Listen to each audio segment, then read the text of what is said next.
Welcome back to my channel. आज हम आपके लिए लेकर आए हैं एक नया प्रैक्टिस सेट जो आपकी होने वाली एंट्रेंस एग्जाम में बहुत ही ज़्यादा हेल्पफुल साबित हो सकता है, क्योंकि इस प्रैक्टिस सेट के ज़रिए आप अपनी तैयारी का अनुमान लगा सकते हैं और अगर उसमें कोई कमी रह गई है तो उसमें सुधार कर सकते हैं। तो टाइम न वेस्ट करते हुए चलिए शुरू करते हैं। क्वेश्चन नंबर 51 से लेकर 55 तक जितने भी क्वेश्चन दिए गए हैं वो fill in the blanks based हैं। तो चलिए देखते हैं। हमारा फर्स्ट क्वेश्चन दिया गया है अ 5 जज bench appointed to decide the case, और हमारे सामने ऑप्शन दिए गए हैं वर, डिड, वॉज या फिर हैव। तो अब आपको ये देखना है, क्योंकि हमें इसमें वर्ब फिल करनी है तो हमें देखना पड़ेगा जो हमारा सब्जेक्ट दिया गया है वो सिंगुलर है या प्लूरल है। तो आप देखिए हमारा सब्जेक्ट दिया गया है आ 5 जज बेंच। देखिए आपको 5 जज तो दिखाई दे रहे हैं, लेकिन बेंच क्या है? बेंच सिंगुलर है ना। और आप देख सकते हैं आ 5 जज बेंच, तो बेंच हमारा क्या है? सिंगुलर है। अगर ये वर्ड हमारा सिंगुलर है, इसका मतलब वर्ब भी हमारी क्या लगेगी? सिंगुलर लगेगी। यानी सब्जेक्ट हमारा कैसा दिया गया? सिंगुलर दिया गया है, क्योंकि बेंच हमारा क्या है? एक सिंगुलर वर्ड है। इसीलिए हम इसके साथ जो भी वर्ब लगाएंगे वो सिंगुलर लगाएंगे, और हमारी सिंगुलर वर्ब कौन से फिट बैठेगी इसमें? वर, डिड, वॉज या हैव। तो आप देख सकते हैं इसमें सिंगुलर वर्ब दी गई है वॉज, इसलिए जो हमारा सी ऑप्शन है वो राइट है। नेक्स्ट क्वेश्चन देखते हैं। Question number 52, he has been here Monday. आपके सामने ऑप्शन दिए गए हैं फॉर, फ्रॉम, ऑन या सिंस। इन चारों में से आपको कोई एक ऑप्शन भरना है। तो देख लीजिए यहाँ पे दिया गया है he has been here Monday, यानी कि कहना वो ये चाहता है कि वो यहाँ सोमवार से है। तो जब भी से का अर्थ निकले, यानी से के लिए हमें प्रीपोजिशन भरनी हो और हमारा कोई समय दिया गया हो तो हमें सिंस या फॉर में से भरना होता है ना। अगर हमारा निश्चित समय दिया गया है तो हमें सिंस लगाना है, अनिश्चित दिया गया है तो हमें फॉर लगाना है। अब हमारा मंडे निश्चित समय में आएगा या अनिश्चित में आएगा?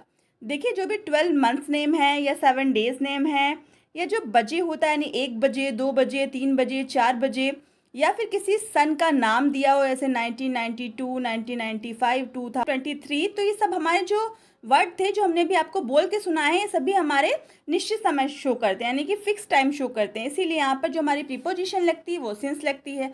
और अगर अनिश्चित होते तो दिन के नाम ना देखकर दिन की संख्या दी होती, यानी दिया होता 2 दिन से, 3 दिन से, 4 दिन से, इस तरह से 2 महीने से, 3 महीने से, 4 महीने से, या लंबे समय से, 2 साल से, इस तरह से, या निश्चित माने जाते हैं उनके साथ फॉर लगता।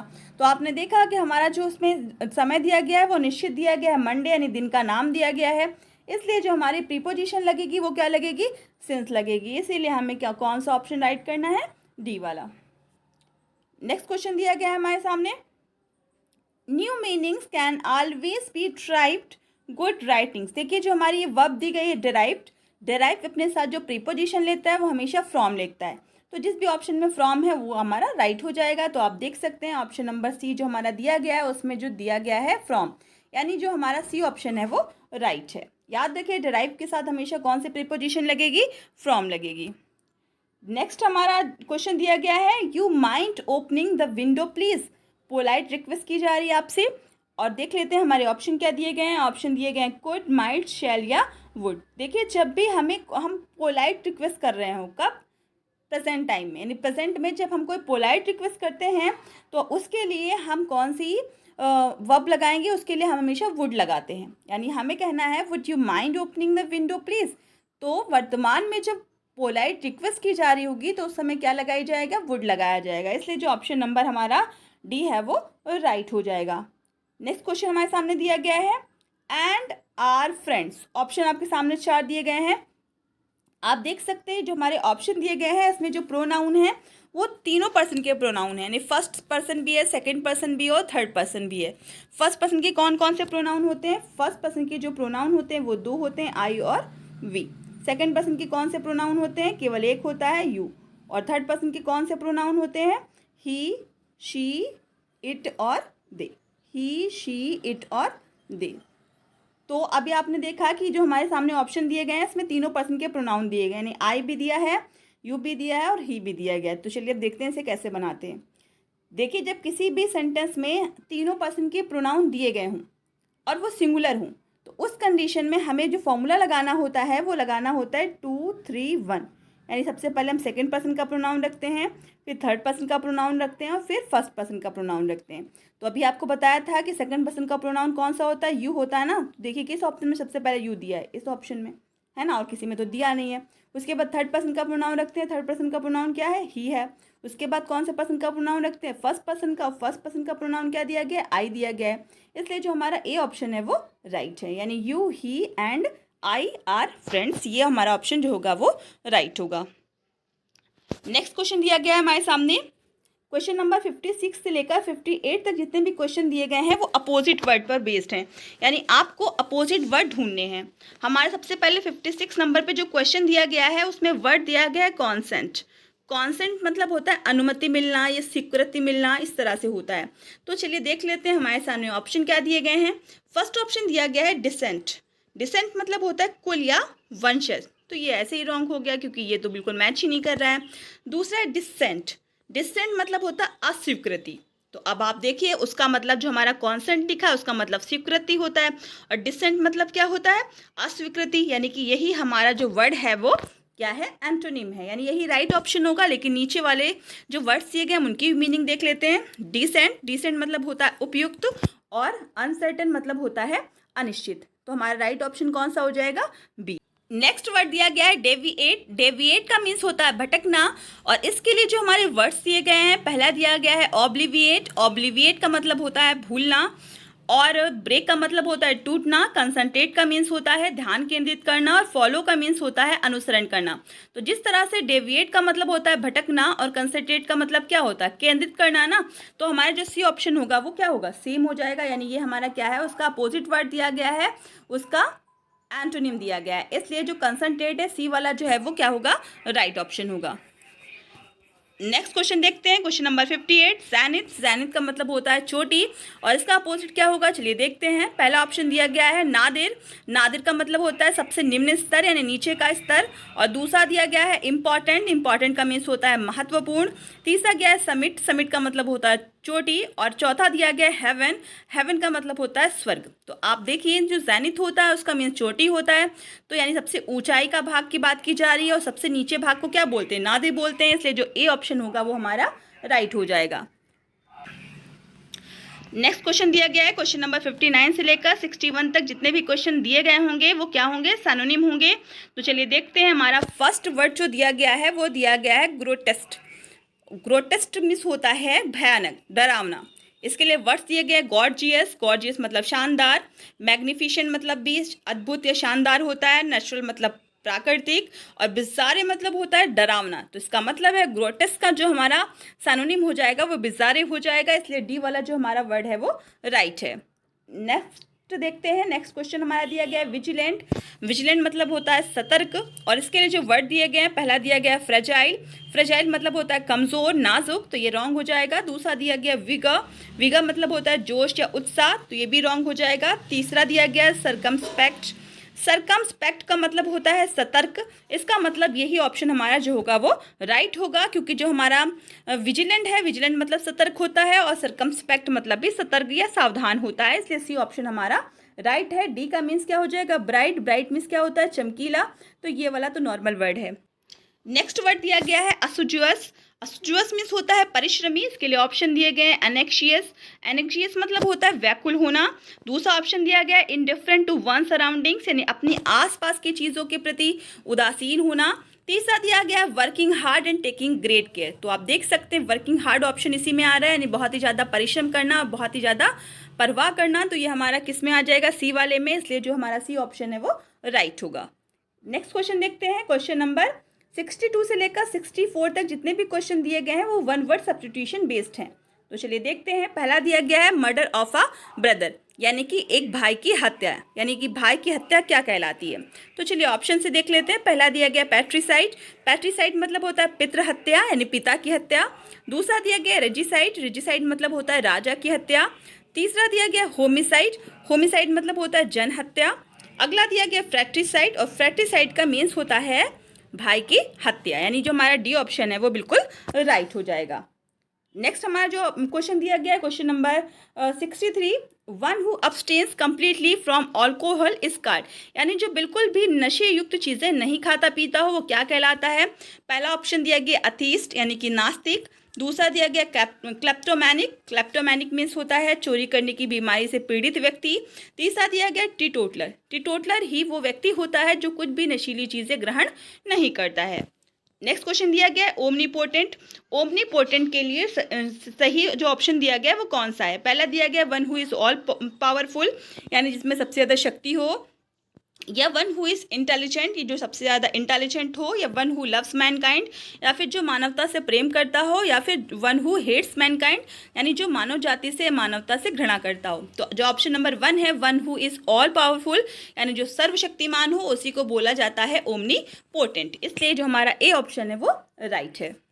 नेक्स्ट क्वेश्चन देखते हैं, क्वेश्चन नंबर 65 से लेकर 69 तक जितने भी क्वेश्चन दिए गए हैं वो एक्टिव पैसिव वॉइस बेस्ड हैं। चलिए देखते हैं। पहला क्वेश्चन दिया गया है who taught her these things.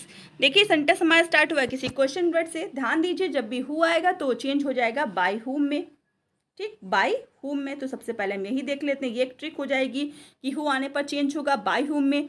दूसरी बात हमें देखना है कि जो सेंटेंस हमारा दिया गया वो किस टेंस में दिया गया है। टेंस को पहचानते हैं हम वर्ब से, वर्ब की कौन सी फॉर्म लिखी है? सेकेंड फॉर्म लिखी है। अगर सेकेंड फॉर्म लिखी है इसका मतलब पैसिव वॉइस में वॉज या वर दिया होगा। तो हम देखते हैं कि बाय हुम के बाद जिस भी सेंटेंस में वॉज या वर दिया गया बस यहीं से हम अंदाज़ा लगा लेंगे कि वही ऑप्शन हमारा राइट होगा। तो चलिए देखते हैं। पहले ऑप्शन में हमारे बाय हु दिया है तो ये यहीं से रॉन्ग हो गया ना, ये तो ऑप्शन हमारा राइट नहीं होगा, यानी इसके अलावा जो 3 होंगे हो सकता है उनमें से कोई राइट हो। दूसरा सब्जेक्ट से शुरू हुआ तो ये भी राइट नहीं हो सकता है। तीसरा दिया गया बाय हुम से शुरू हुआ, चलिए ठीक है। डी नंबर भी जो हमारा ऑप्शन है वो भी किससे स्टार्ट हो रहा है? बाय हुम से स्टार्ट हो रहा है, यानी इन दोनों में से कोई एक जो हमारा ऑप्शन है वो राइट है।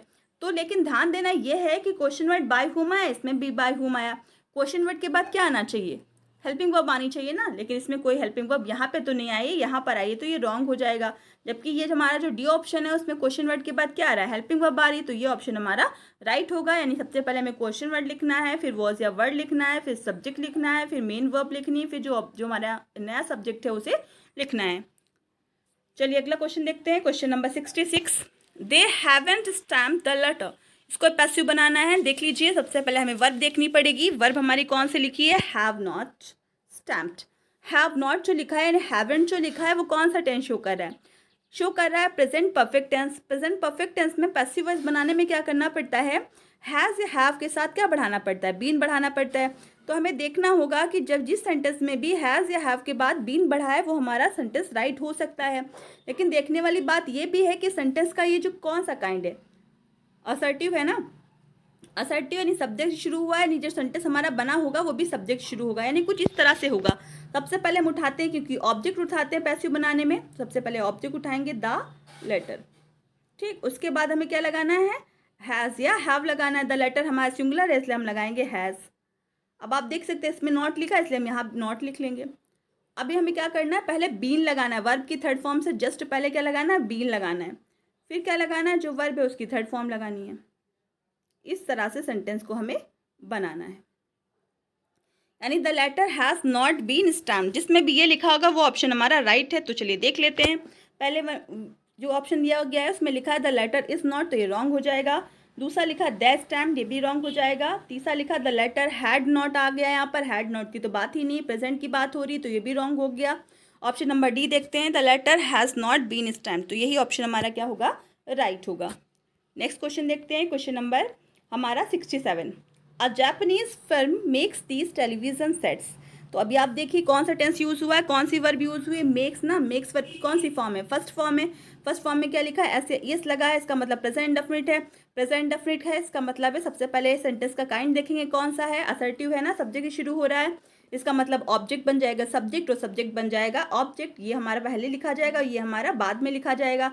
सबसे पहले सब सेंटेंस शुरू होना चाहिए दीज टेलीविजन सेट्स से। तो चलिए देखते हैं कौन सा ऑप्शन शुरू हो रहा है। दीज टेलीविजन सेट्स आना चाहिए, और उसके बाद जो हमारी हेल्पिंग वर्ब क्या आएगी? इज एम आर आएगी। क्यों आएगी? क्योंकि वर्ब हमारा प्रेजेंट इंडेफिनिट टेंस में है। तो ध्यान रखिए जिसमें भी 30 टेलीविजन सेट्स आर लिखा होगा वो ऑप्शन हमारा राइट होगा। तो पहले वाले सेंटेंस में तो इस लिखा है, ये रॉन्ग हो जाएगा। दूसरे सेंटेंस में लिखा है these television sets are made by a Japanese firm, चलिए सही हो जाएगा, क्योंकि सी वाला जो है उसमें देखिए गलत लिखा है, दीज जापानीज लिखा है, और डी वाले ऑप्शन में लिखा है नन ऑफ द अबव, तो बी वाला ऑप्शन जो हमारा है वो क्या है, राइट है। नेक्स्ट क्वेश्चन देखते हैं, क्वेश्चन नंबर 68। क्वेश्चन नंबर 68 लिखा हुआ है we can't repair this lock.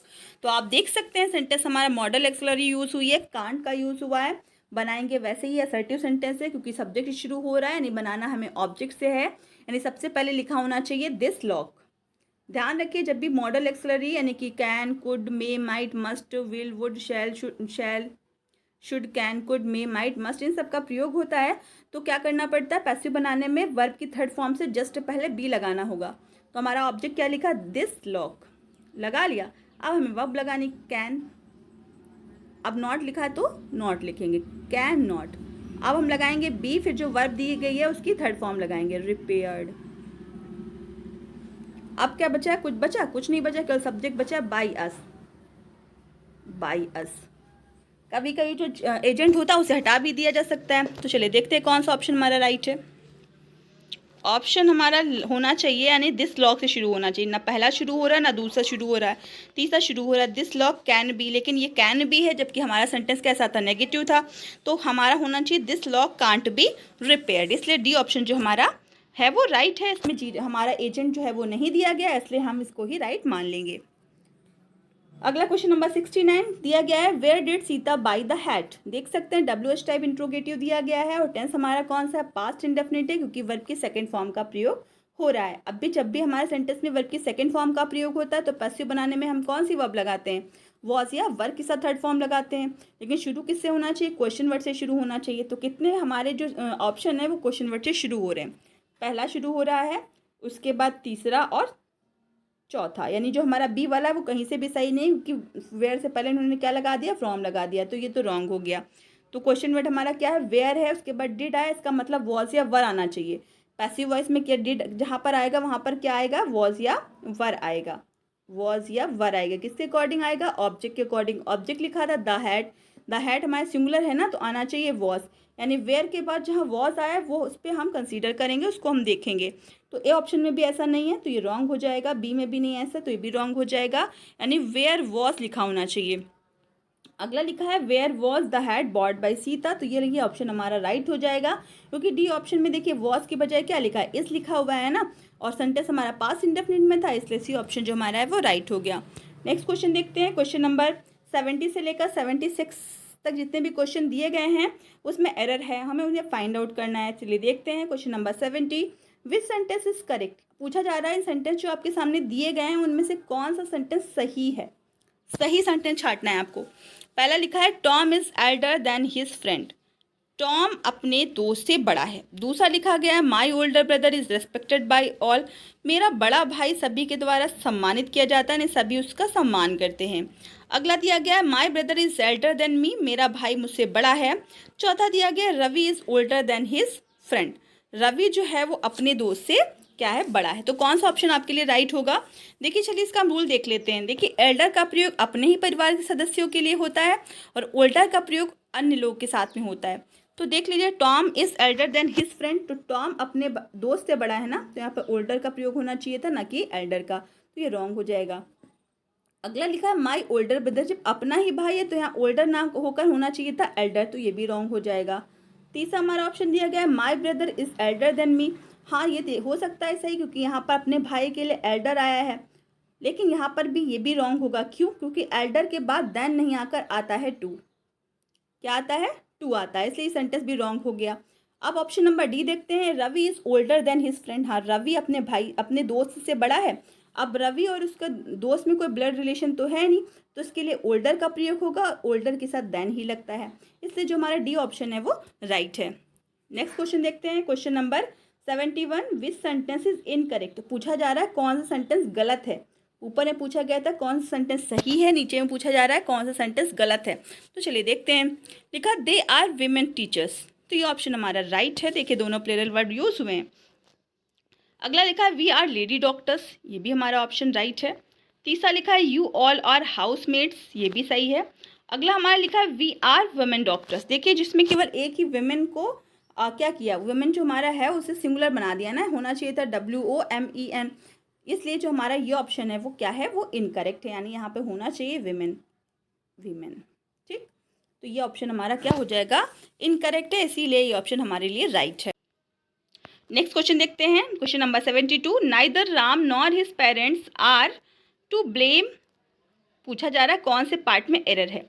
ध्यान रखिए, जब भी नाइदर नॉर से कोई जो सब्जेक्ट जुड़े हुए हैं, एक राम जुड़ा है, दूसरा लिखा है हिज पेरेंट्स, तो अगर वो उनका नंबर अलग अलग हो, नंबर का मतलब है कोई सिंगुलर है, दूसरा प्लूरल है, तो हमें करना क्या होता है, जो प्लूरल हमारा सब्जेक्ट होता है वो नॉर के पास में रखा जाता है, ये कह सकते हैं वो लास्ट में रखा जाता है। यानी राम सिंगुलर था तो इसे पहले रख लिया गया, और हिज पेरेंट्स प्लूरल है इसलिए बाद में रखा गया। और ध्यान रखिए, जब दो सिंगुलर और प्लूरल दोनों तरह के सब्जेक्ट आते हैं तो प्लूरल सब्जेक्ट बाद में रखा जाता है और उसके साथ वर्ब भी प्लूरल लगती है, इसलिए जो आर यहाँ पे लगा है वो राइट लगा हुआ है। इसलिए सेंटेंस में जो हमारा डी ऑप्शन है वो राइट है, क्योंकि सेंटेंस में कोई भी एरर नहीं है, बिल्कुल सही था। अगला देखते हैं, question number 73। The driver was put in the prison. अगला आगे दिया गया है इसके for exceeding the speed limit. तो आप देख लीजिए कौन सेंटेंस में क्या किस पार्ट में हमारा एरर है। लिखा the driver was put in the prison, जो हमारा ऑप्शन नंबर बी है उसमें एरर है। कैसे एरर है, देखिए, जो प्रिजन है, जेल है, वो किसके लिए बनाई गई है, कैदियों के लिए ना, जो कि क्या करें, कोई जुर्म करें उसके लिए बनाई गई है। और ड्राइवर को क्यों वहाँ भेजा गया, क्योंकि उसने जो स्पीड लिमिट थी जो ना वो क्रॉस की थी, वो पार की थी, इसीलिए वो दंड का भागीदारी था और उसे जेल में डाला गया। तो ध्यान रखने वाली बात यह है, जो भी पब्लिक बिल्डिंग जिस उद्देश्य के लिए बनाई गई है, अगर आप उसी उद्देश्य के लिए वहाँ जाते हैं तो उससे पहले कोई भी आर्टिकल नहीं लगता है, इसलिए प्रिजन से पहले दा का यूज़ नहीं होगा, इसलिए इस पार्ट में हमारे क्या है, एरर है। नेक्स्ट क्वेश्चन देखते हैं, question number 74। Few people know that the climate of Shimla is better than Srinagar.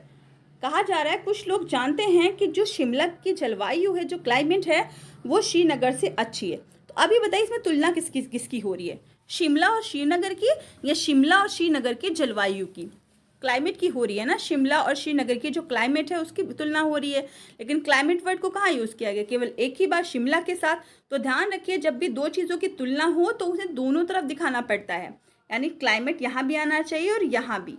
यहाँ करने के लिए हम क्या करते हैं, दैन के बाद दैट ऑफ बढ़ा लेते हैं। दैट ऑफ इसको इंडिकेट कर रहा है, दैट ऑफ इंडिकेट कर रहा है क्लाइमेट को, ठीक है। तो जब भी आप देख लीजिए दो चीज़ों के बीच में तुलना हो तो दोनों तरफ रखना होता है। इस कंडीशन में हम क्या करते हैं, दैन के बाद दैट ऑफ बढ़ा लेते हैं, इसलिए जो हमारा ऑप्शन नंबर सी है, इस पार्ट में हमारे क्या है, एरर है। नेक्स्ट क्वेश्चन देखते हैं, क्वेश्चन नंबर जो हमारा दिया गया 75। The father as well as the sons were involve in the murder.